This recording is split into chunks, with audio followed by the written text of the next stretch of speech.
Salut à tous, bienvenue à tous sur Booster de foi, votre émission de croissance et de maturité spirituelle. Aujourd'hui, nous sommes très joyeux, nous sommes très contents parce qu'aujourd'hui est un jour particulier, parce qu'aujourd'hui, c'est le réveillon. La veillée du jour de Noël.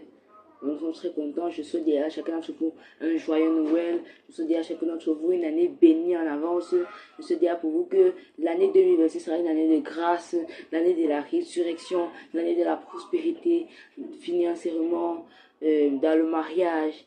Au nom de Jésus-Christ. Amen. Donc aujourd'hui, comme nous sommes au temps de Noël, un temps de joie, un temps de plaisir, un temps de rire, un temps de sourire, un temps où tout le monde veut manifester sa joie dans le cœur comme nulle part ailleurs. Alors aujourd'hui, on va parler de l'amour. L'amour de Christ. Et ça dont on parle aujourd'hui. Parce que chacun d'entre nous est très joyeux, très content. Moi, je suis très heureux de savoir qu'il y a des gens qui me suivent, des gens qui m'écoutent. Merci à chacun d'entre vous. Parce que j'ai remarqué que mon nombre d'abonnés est monté. Merci chacun. Et comme vous savez, c'est pas facile. Je dépends des parents. Et encore, vous voyez, ma qualité d'image, de son n'est pas très claire. Mais j'ai une production. Caris Production se débrouille afin que tout se passe. Caris Production est constitué de jeunes. C'est constitué de jeunes enfants comme moi et toi qui veut faire prospérer ce monde. Mais bien sûr, on a dit que ce sera moi qui va parler. Alors, aujourd'hui, on parle de l'amour. On va commencer par lire le verset de base. 1 Corinthiens, à partir du verset 13. Il dit, verset 1. Quand je parlerai les langues des hommes et des anges, si je n'ai pas la charité, je suis un narin qui résonne ou une cymbale qui retentit.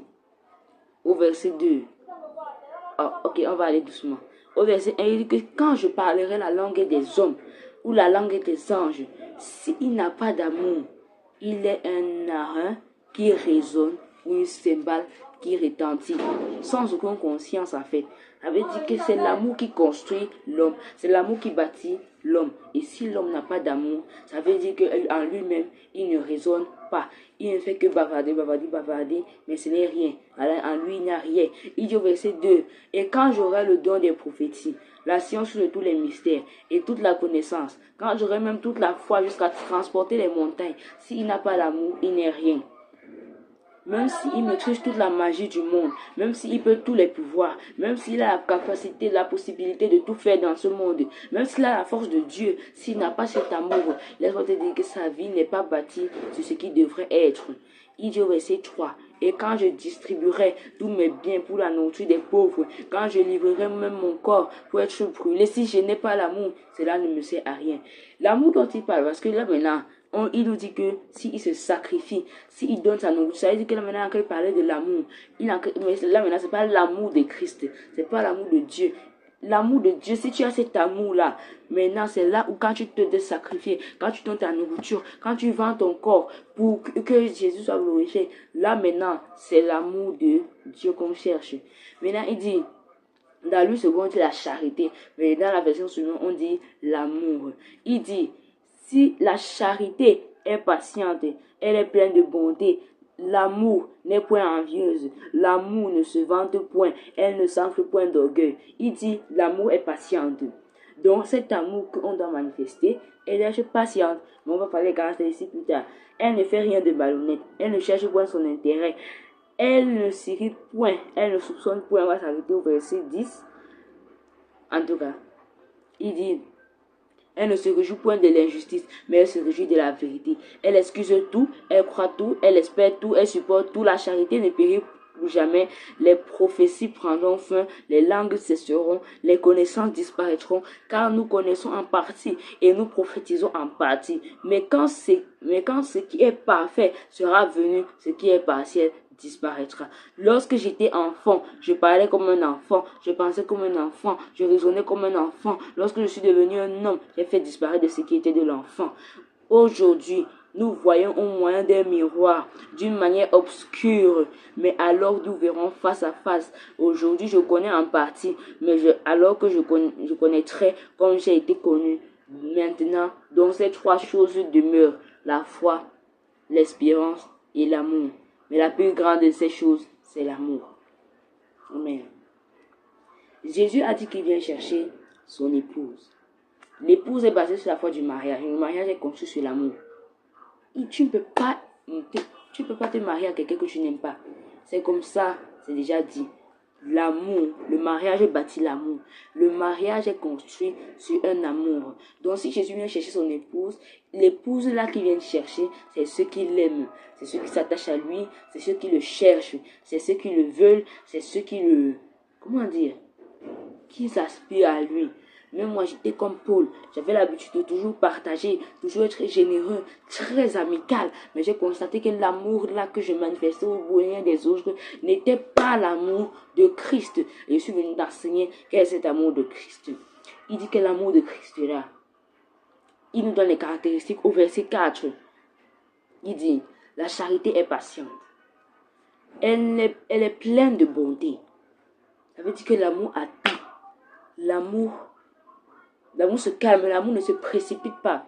Elle est pleine de bonté. Ça veut dire qu'en elle, l'amour là est bon. Un amour qui donne parce que tu as vu que, parce qu'elle a pitié, ou bien parce que tu le dois. Non, l'amour est bon. Elle donne avec une bonté, pas en regrettant, pas en faisant des grimaces que je regrette. Non, l'amour la donne. Elle donne parce qu'elle veut donner. Si tu ne veux pas donner, ne donne pas. C'est pas obligé, c'est pas forcé. La charité, l'amour n'est point envieuse. Elle n'envie pas la chose de son prochain. Mais quand il parle aussi de cette envie-là, l'envie-là n'est pas seulement l'envie de son prochain. L'envie-là, c'est aussi avoir un désir ardent, c'est aussi avoir une recherche ardente, c'est aussi avoir un soupir, désirer quelque chose qui n'est pas Dieu. C'est ça l'envie. Que ça soit comme ça. Il fait, on dit que c'est comment, il dit que j'ai envie de pécher. On dit que rien, tu dis que Satan, pourquoi? Non. Je disais que, mais tu as envie de pécher. Seigneur.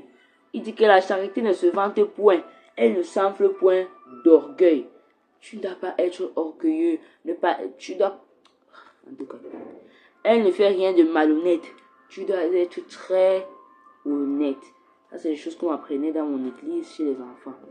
Elle ne cherche point son intérêt. Elle ne s'irrite point. Elle ne soupçonne point le mal. Elle ne se réjouit point de l'injustice, mais elle se réjouit toujours de la vérité. Elle excuse tout. Elle croit tout. Elle espère tout. Elle supporte tout. C'est surtout sur ça que je vais parler parce qu'il me reste peu de temps. L'amour, elle excuse tout, elle croit tout, elle espère tout, elle supporte tout. Toi, on sait que, on t'a dit, ta mère t'a dit que ne crois en personne, n'aie confiance en personne. Tout le monde, il y a les trompeurs, il y a les voleurs partout dans ce monde. Vraiment, il n'y a aucun homme avec qui tu peux te marier, il n'y a aucune femme avec qui tu peux te marier. Chacun trompe avec qui il veut. C'est comme ça que le monde marche. Si tu veux te marier, c'est que tu seras prêt à être trompé. C'est ce qu'on te dit. Mais l'amour de Dieu, là, elle excuse tout. Elle croit tout. Elle espère tout. Elle supporte tout. Elle excuse tout. Ça veut dire quoi? Malgré toutes les offenses qu'on va lui faire, elle sait que si Jésus a pardonné, moi aussi je vais pardonner. C'est ça l'amour de Christ. Elle croit tout. Ça veut dire, pas forcément que tout ce qu'on va lui dire, elle va croire. Non. Mais ça veut dire que ce que Dieu lui dit, ce qu'on va lui dire, dépend aussi de la volonté de l'amour qu'elle va manifester. Ça veut dire qu'elle croit tout. Elle croit que l'amour qu'elle a peut aussi être possible pour les autres. Elle croit que l'amour qu'elle a peut être aussi manifesté pour les autres. C'est pour ça qu'elle le manifeste à d'autres en croyant tout. Pour qu'eux aussi voient que cet amour peut venir en eux. Elle espère tout. On veut dire quoi? Elle espère. Elle a l'espérance de savoir que tout est possible malgré les difficultés. Et il dit, elle supporte tout. Malgré les offenses aussi. Elle va encaisser, elle va supporter, mais elle excuse tout, donc elle pardonne toujours. C'est ça l'amour de Christ. C'est ça que Christ veut qu'on manifeste.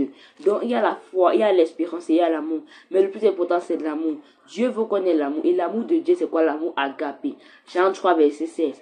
Car Dieu a tant aimé le monde qu'il a donné son Fils unique afin que quiconque croit en lui ne périsse point, mais ait la vie éternelle. Mais comment un monde si pécheur, un monde si abandonné, désolé par le péché, un monde qui, vraiment, les anciens, c'est comme si on déteste Dieu. Un monde qui ne suit plus Dieu, qui ne connaît même pas Dieu en vrai, il l'aime toujours. parce que ce sont ses enfants. Parce que c'est eux qui bâtissent sa foi. Il les aime toujours. Il t'aimera toujours toi. Il m'aimera toujours moi. Il s'aimera toujours chacun d'entre nous. Même si on suit la mauvaise voie, il nous permet de nous repentir. Il donne encore une chance à toi qui m'écoute de te repentir, de recevoir cet amour. Alors on va prier. Père, dans le nom puissant de Jésus-Christ, tes enfants ici présents supplient et aspirent afin de recevoir cet amour que tu veux le donner, que tu veux le transmettre, que tu veux l'envoyer. Alors aujourd'hui, Père, plus que jamais auparavant, nous savons qu'en recevant cet amour, nous chassons tout ce qui est mauvais, nous chassons tout ce qui n'est pas de toi. Alors nous aspirons par la puissance de Jésus-Christ que cet amour qui t'inonde, Père, vienne aussi nous saisir, vienne aussi nous remplir dans le nom de Jésus. Au son de ma voix, il y a quelqu'un qui m'écoute et qui est en train de se faire toucher par cet amour. Elle s'appelle l'amour agape, elle s'appelle l'amour de Dieu, elle s'appelle l'amour qui change tout, l'amour qui transforme tout. Alors au son de ma voix, cet amour en train de te transformer, en train de te toucher, elle sera vue par toi, elle sera manifestée au fur et à mesure que ta vie sera encore le témoignage de Dieu sur la terre. L'amour si te frappe, l'amour si te saisit, l'amour si t'attrape, afin que tu puisses le manifester autour de toi, afin que tu puisses te faire connaître autour de toi. À partir de maintenant, tu espères tout, tu crois tout, tu supportes tout, tu pardonnes tout. Oh Père, maintenant au son de ma voix, Seigneur, par l'action de ton Saint-Esprit et par la puissance du sang de Jésus, tu es en train de frapper, de saisir quelqu'un de cet amour dans le nom puissant de Jésus-Christ. Oh oui, Père. Et pour quelqu'un qui n'a pas encore rencontré cet amour, tu le fais découvrir cet amour maintenant. Quelqu'un qui ne t'a pas connu, tu le découvres maintenant. Et cette parole, comme une épée, tranche au niveau du cœur, afin que cette parole te transforme et te renouvelle. C'est dans le nom puissant de Jésus-Christ que nous avons prié et que nous disons Amen. Alors merci à tous, merci à toutes. Nous nous retrouvons sur Booster de foi tous les jours, toute cette semaine. Alors soyez bénis au nom de Jésus-Christ. Amen.